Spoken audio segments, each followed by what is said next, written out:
عائشہ عثمان مریم تھکی ہاری school سے گھر آئی اور گھر میں داخل ہوتے ہی زور زور سے چلانا شروع کر دیا۔ امی جلدی سے کھانا دیں، اپنے آج کیا پکایا ہے بتائیں، مجھے سخت بھوک لگ رہی۔ امی نے اس کی بات کو کاٹتے ہوئے کہا، مریم کیا تمہیں پتہ نہیں ہے کہ جب گھر میں داخل ہوتے ہیں تو سلام بھی کرتے ہیں، اور تم نے چلانا شروع کر دیا ہے، اور آج تو سب چیزیں بھی ادیر الفادیر پھینک دی ہیں۔ پہلے یونیفارم تو تبدیل کر لو، پھر اجا میں کھانا لگا رہی ہوں۔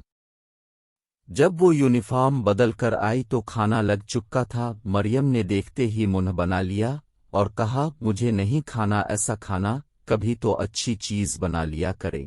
آپ کو معلوم ہے میں یہ آلو بینگن نہیں کھاتی، ہر روز سبزی ہر روز سبزی۔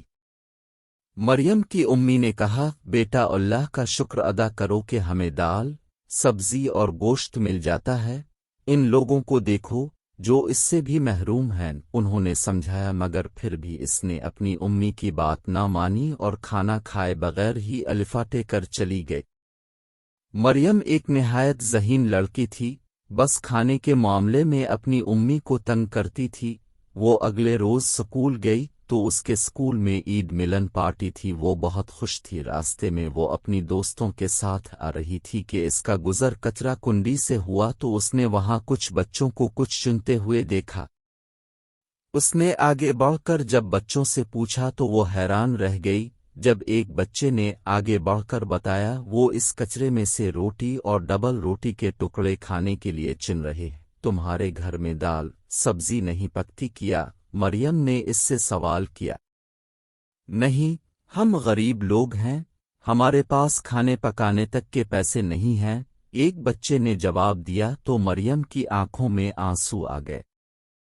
آج جب وہ گھر پہنچی تو نہ کوئی سوال تھا نہ کوئی نخرہ مطالبہ۔ امی نے مریم کو کھانے کے لیے آواز دی تو وہ باہر نہیں آئی۔ الفادر کمرے میں بیٹھی وہ اپنا اور ان بچوں کا موازنہ کر رہی تھی کہ اللہ تعالیٰ نے اسے کتنی نعمتیں دی ہیں اور میں ان نعمتوں کا شکر ادا نہیں کرتی۔ وہ اپنی اتنی اچھی زندگی کا ہر لحاظ سے شکر ادا کر رہی تھی۔ اچانک امی نے مریم کے کمرے میں دیکھا تو وہ رو رہی تھی۔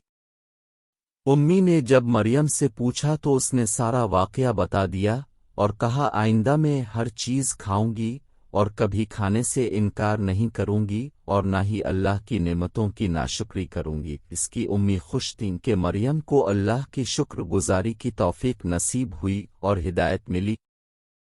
اس لیے پیارے بچوں، ہمیں ہر حال میں اللہ کا شکر ادا کرنا چاہیے کہ اس نے ہمیں کتنی نعمتوں سے نوازا ہے۔